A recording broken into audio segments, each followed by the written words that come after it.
minutos, como prometido, a gente olha agora para o noticiário internacional. Band News FM conversa agora com a professora de Relações Internacionais, com a Flávia Loz.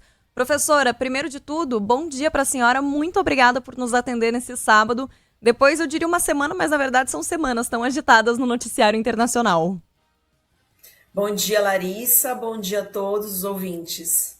Professora, são tantos assuntos, é Conselho de Paz, é Groenlândia, tensões entre a Europa e os Estados Unidos. Vamos ver por onde que a gente começa por aqui. Vamos falar um pouco sobre como está a situação dos Estados Unidos em relação ao bloco europeu. Desde que o Donald Trump assumiu a gestão, ele vem com essa bandeira, digamos assim, de resolver os conflitos mundiais, eu vou acabar com guerras, eu já acabei com não sei quantas guerras. E ao longo da última semana, em Davos, a gente viu uma espécie de afastamento envolvendo principalmente a questão da Groenlândia. O Donald Trump querendo tomar controle da Groenlândia, querendo assumir aquele território. 20 dias atrás, eu estava de plantão aqui na Band News FM e a gente falava sobre a ação americana na Venezuela. Te pergunto, a ação que aconteceu aqui na América do Sul abre um precedente para que Donald Trump queira tomar posse, entrar militarmente na Groenlândia também? Larissa, de fato, o cenário é tão confuso, né? Tem 20 dias aí que a gente está se debatendo, tanto nós que estudamos o assunto, quanto vocês, jornalistas, para passar informação para o público. E essa ação que ocorreu aqui na Venezuela abre, sim, precedentes para outros tipos de ataques desse tipo. E eu estou chamando de ataque, não é por uma questão aqui de bem contra o mal, nem nada disso, é porque qualquer invasão ou entrada de um país em outro, da forma como foi feito, por agente secreto ou por agente da seja o que for, isso está fora do direito internacional. Então, do ponto de vista das relações internacionais, são ações ilegais, mesmo que a gente não concorde com o regime do Maduro, mesmo que a população lá esteja sofrendo. E desde o final da Segunda Guerra Mundial, a humanidade, e sob liderança dos Estados Unidos, principalmente, nós criamos mecanismos para evitar esse tipo de situação e para ajudar populações que estão passando momentos difíceis, como é o caso da Venezuela. Se chamam regimes internacionais e as organizações internacionais, onde você tem capacidade de fazer isso de uma maneira dentro das leis, dentro das regras que foram acertadas pelos próprios países membros da ONU. Então, abre precedente, sim, para outros tipos de ações desse tipo. A diferença, no caso da Groenlândia, é que a gente está falando de um parceiro, o principal parceiro dos Estados Unidos desde 1945, desde o final da Segunda Guerra Mundial, que são os europeus, e eles têm uma capacidade militar muito maior. Não se equipara aos Estados Unidos, mas é muito maior do ponto de vista que eles conseguiriam se defender. Claro que isso geraria uma guerra que não é a intenção de ninguém. E provavelmente também não é a de Donald Trump. Ele está usando o seu poder militar como moeda de negociação na mesa com os europeus. Professora, quero aproveitar o teu gancho sobre as entidades internacionais e o papel delas. O Donald Trump vem fazendo esse movimento pelo Conselho da Paz, que deveria se colocar ali supostamente para resolver a situação na faixa de Gaza. Inclusive, nessa semana, no Fórum Econômico Mundial na Suíça, ele chegou a falar que mais de 20 países já aceitaram o convite. Como é que fica essa situação desse Conselho da Paz em relação à ONU? Muito se fala sempre que tem um conflito, mas a ONU não toma uma ação efetiva, a ONU fala, mas não tem um poder de ir lá e resolver na prática a situação, chegar e, por exemplo, vamos supor, barrar as forças americanas de entrar em algum outro país. Esse Conselho da Paz seria uma ONU paralela, digamos assim? Ótima pergunta, Larissa. Até a gente aproveita para falar um pouquinho da ONU, porque principalmente aqui no Brasil, mas no mundo todo, está ocorrendo essa campanha anti-ONU, né? Não serve para nada, não faz as coisas que deveriam fazer. Por que que adianta a gente pagar, né? Todos os países membros fazem parte do orçamento, participa dessa organização para não dar em nada, não resolve os nossos problemas. Mas aí a gente tem que compreender que a ONU, ela é uma ferramenta dos países. Quem manda nos países, na ONU, são os países membros. E isso é muito complexo, porque não tem ninguém, a gente discute muito isso em relações internacionais, você não tem um poder soberano, né? Um país ou uma entidade que mande em todo mundo. Os estados são soberanos e eles decidem por conta própria, sendo independentes, formar a ONU e seguir as regras da ONU. Isso é de voluntário, é uma adesão voluntária que é feita. Agora, a gente não consegue coibir os países que decidem não fazer parte dessas estratégias, dessas regras, dessas formas de conduta. Então, a ONU perde parte do seu poder quando as grandes potências, principalmente, decidem não agir dentro das regras. Isso que aconteceu na Venezuela, qualquer questão internacional, se a gente pegar a Carta da ONU e o jeito que ela funciona, nós temos respostas ali. Mas depende também que o Conselho de Segurança, que é formado pelas potências, se manifeste. Ali ele fica muito dividido entre as picuinhas internas, entre as grandes potências. Isso já faz algum tempo, temos décadas aí nessa paralisia.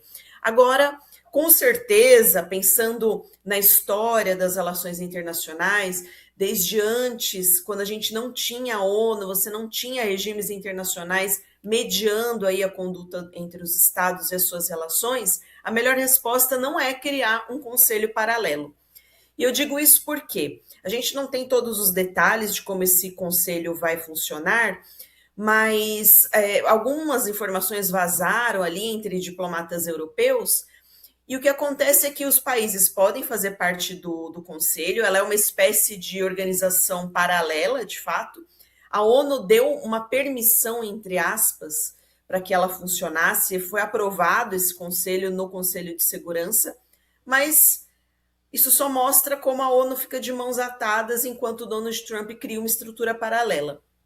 Então, esse conselho, a gente não conhece as regras, a única coisa que se sabe é que, no limite, as decisões serão mediadas e tomadas pelos Estados Unidos. Então, qual é o papel dos países que vão fazer parte, né? O Brasil está pensando se vai entrar ou não. Você entra num conselho em que quem manda, quem é o dono da bola, é os Estados Unidos, você não tem voz. Isso é muito diferente do que ocorre dentro da ONU, por exemplo. Então, me pergunto, e fica aí a dúvida, a gente vai ver nas próximas semanas, para que serviria esse conselho, já que a gente não sabe qual vai ser a representação, quais são as metas, os objetivos, como ele vai funcionar e nem como nós vamos participar, né? Os países que estão sendo convidados a participar. Então, é muito incerto, é muito inseguro do ponto de vista jurídico esse conselho. Com certeza. A gente já teve Noruega, Suécia, até a própria França recusando. E aqui no Brasil, o principal assessor do presidente Lula para assuntos internacionais, o ex-chanceler Celso Amorim, disse que não tem medo de retaliação se o Brasil rejeitar o convite de Donald Trump. Que retaliação que Donald Trump tem na manga? Seriam tarifas, como foi feito anteriormente? Contra o Brasil, com certeza, Larissa. A gente já passou por um tarifaço. Você lembra que ano passado o Brasil chegou a ter as maiores tarifas do mundo contra si, né? Lembro que tinha até alguns mapas que a imprensa divulgou mostrando os países mais afetados e nós fomos um deles. Depois, mediante conversa, negociação, a gente restabeleceu um canal de diálogo entre os presidentes Trump e Lula. Isso tinha sido derrubado. Você lembra que teve até alguma conspiração contra isso? E o Brasil conseguiu, através da sua diplomacia profissional, também do apoio do empresariado brasileiro e americano que tem interesse no tema, construir essas pontes de diálogo novamente. Isso foi muito importante para a nossa economia, né? A discussão aqui não é partido X ou Y, se é economia brasileira, empregos que dependem muitas vezes dessas exportações para os Estados Unidos, como, por exemplo, no setor do alumínio. Então, com certeza, o Donald Trump usaria contra o Brasil essa questão de tarifa. Ele não mencionou nada. A gente está, por enquanto, numa relação muito boa com ele. Devemos aproveitar isso do ponto de vista de não criar mais picuinhas, né? E é isso que a nossa diplomacia, o nosso Itamaraty tem feito. A gente tem diminuído o impacto das declarações, as declarações são muito comedidas, também quanto do nosso chanceler, justamente para não voltar numa rusga entre os presidentes. Infelizmente, a política internacional está sendo lidada, né, e guiada dessa forma, e não mais pelas normas, pela diplomacia. Então, o Brasil não pode ficar submisso e ceder a qualquer pedido dos Estados Unidos, como, por exemplo, desse conselho. O Brasil precisa avaliar se é bom para a gente, para o Estado brasileiro, para o país, participar ou não.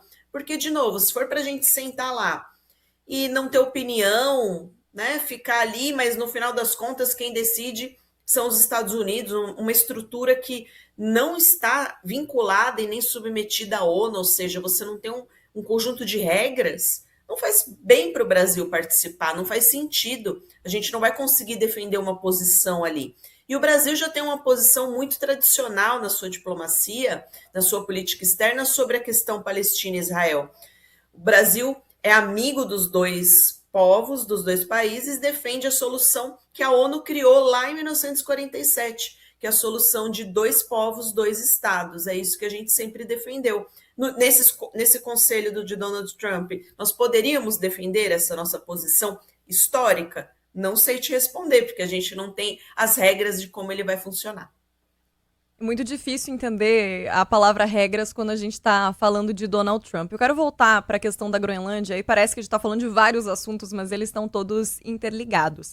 A Groenlândia, gente, na Segunda Guerra Mundial, ela chegou a ser ocupada pelos nazistas, e na época a Dinamarca autorizou ali a presença militar americana no pós-guerra aliás, durante o fim da guerra e até no pós-guerra, para garantir a segurança. No pós-guerra, na época os Estados Unidos tentaram comprar a Groenlândia, Dinamarca recusou, e em 51 os americanos fecharam um acordo que permitia a permanência militar, um acordo que foi validado ali pela OTAN. E nessa semana o Donald Trump veio falar como se ele tivesse fechado um acordo para ocupar totalmente a Groenlândia. A Dinamarca respondeu, veio esclarecer que a soberania nacional permanece com a autonomia da Groenlândia, que na verdade é uma cooperação de segurança estabelecida ali no Ártico. E a resposta dos europeus foi uma ameaça, os europeus que têm investimentos na casa dos trilhões nos Estados Unidos, ameaçando ou pelo menos considerando a venda de títulos americanos, algo que impactaria diretamente o dólar. Professor, existe uma dúvida muito grande no caso de um rompimento efetivo entre os Estados Unidos e o bloco europeu, se a Europa teria a capacidade militar de responder ao Donald Trump. A Europa que está enfrentando a guerra, mesmo que seja centralizada ali na Rússia e na Ucrânia, já há quase 4 anos, completa 4 anos esse conflito em fevereiro, e o bloco europeu, de forma geral, tem sofrido instabilidade, o povo europeu tem sofrido com a inflação, que não é algo da linguagem do dia a dia deles, já há 4 anos. Essa ameaça de vender os títulos americanos para o Trump, que é um cara do mercado, vem com uma resposta à altura?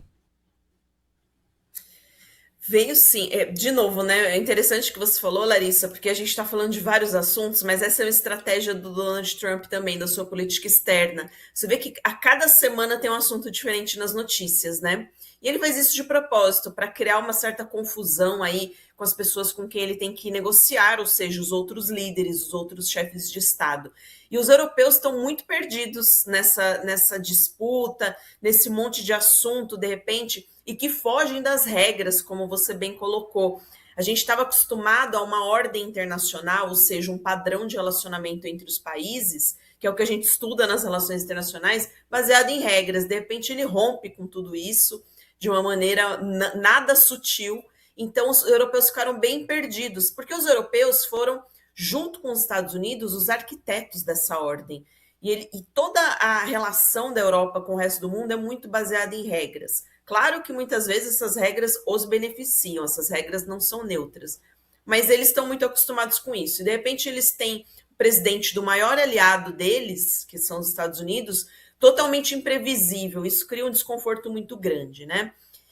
Em relação à capacidade da Europa de se defender, eles têm capacidade para isso, principalmente os países que têm arsenal nuclear, a França, por exemplo. A ideia aqui não é entrar em conflito direto. Eu sei que parece muito que a gente está sempre à beira de uma terceira guerra mundial, mas isso eu não vou dizer que é impossível, porque o mundo da política é o mundo das humanidades, né? Então a gente depende muito das decisões que os humanos vão. Mas é muito difícil. O Donald Trump sabe os botões que ele está apertando na Europa. E ele usa o peso militar muito mais como uma ameaça para os europeus negociarem. E os europeus não sabem lidar com essa política de poder, porque eles só sabem negociar dentro de regras. Então, esse embate que a gente está vendo muito grande entre duas visões de mundo que são opostas, né? Pela primeira vez aí, desde a Segunda Guerra Mundial, eles estão pensando de maneiras totalmente diferentes. Então, eu não acredito que isso geraria um conflito de fato. Os Estados Unidos têm mais capacidade militar do que a Europa, mas não convém para os Estados Unidos entrar numa guerra de fato, né, com a Europa por conta desse território. Mas ele já consegue várias coisas dos europeus apenas ameaçando, e foi o que ele fez. A gente não tem aí os detalhes, de novo, da negociação. Os europeus estão tão perdidos em como lidar com Donald Trump que eles não estão vazando quase nada, nem fazendo declarações. O que a gente sabe são alguns diplomatas em conversa de corredor com jornalistas que falaram, olha, ele conseguiu algumas coisas dentro desse novo acordo, mais tropas, um sistema de defesa antimísseis. A gente não sabe se ele vai ficar satisfeito, mas é isso, ele vai sempre jogar o poder dos Estados Unidos como moeda de negociação. Os países mais fracos militarmente sempre se dão mal, né? Vamos pensar na Venezuela. Mas vejam como os europeus estão usando muito a palavra soberania, que quando a gente usou aqui no Brasil, a gente foi muito criticado, né? Mas é porque soberania é a nossa sobrevivência, a nossa continuidade enquanto Estado. Por isso que é tão importante, porque a Dinamarca quer continuar existindo, a Venezuela quer continuar existindo, a Groenlândia. Então, soberania é um conceito muito importante. É a nossa independência em relação a outros países. Professor, a gente não fala ainda em rompimento, mas com certeza é um abalo nas relações entre os Estados Unidos e a Europa, essa ameaça militar com o fundo tarifário. O que isso nos diz sobre o momento que a globalização enfrenta? A globalização tem vários ramos, vários aspectos, né? Quando a gente pensa na globalização econômica, ela vai bem ainda, apesar do tarifaço, mas ele traz aí uma ruptura no que a gente estava acostumado, né? A gente estava acostumado num padrão de livre comércio e pouquíssimas tarifas, mas principalmente, Larissa, a gente não estava acostumado mais ao uso de tarifas como ameaça, como uma imposição dos outros países. A última vez que isso aconteceu foi antes da Segunda Guerra Mundial e gerou outro conflito. O uso das tarifas como arma, né, não é uma arma de fato, mas se comporta como uma arma, é algo assim surreal quando a gente olha para a história das relações internacionais também, porque nunca favoreceu a economia mundial e muito menos as relações entre os países. Isso sempre gerou conflito ou o estranhamento entre povos, né? Então é algo muito ruim. Desde a construção da ONU, desde essa arquitetura do sistema internacional baseado em regras, as tarifas sempre foram negociadas e não usadas aí como num jogo de truco, né? Como tem acontecido. Isso é muito ruim. A globalização segue, porque o que os países fizeram? Continuaram fazendo acordos entre si, com outros atores do sistema internacional, né? Meio que desviando aí desse tarifaço de Donald Trump e negociando com os Estados Unidos, que foi o que o Brasil fez, por exemplo, para diminuir esse impacto desse tarifaço.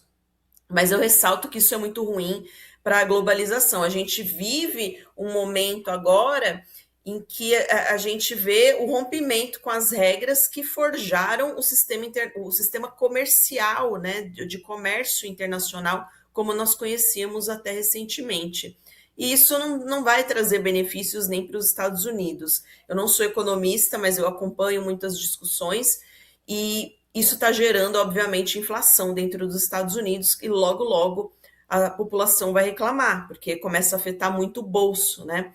A ideia de você negociar tarifas pacificamente dentro de um sistema de regras é justamente para beneficiar as populações, diminuir as tarifas para que todo mundo tenha acesso a bens, e não o contrário, né? Você começa a usar isso como uma estratégia para pressionar os europeus, ou seja, quem for, como foi com o Brasil, por exemplo, isso só gera um ressentimento e principalmente rompe aí com as relações comerciais entre os países. Mas a gente só vai ver isso no futuro. Por enquanto, lá nos Estados Unidos, ele está cantando vitória. Vamos ver aí como que anda a economia nos próximos anos. Demora por efeito dos tarifaços, impactarem de volta a própria economia americana. Conversamos aqui na Band News FM com a professora de Relações Internacionais, a Flávia Loss. Professora, agradeço demais pelo teu tempo, obrigada pela disponibilidade. Até uma próxima. Muito obrigada, ótimo sábado. Para você também.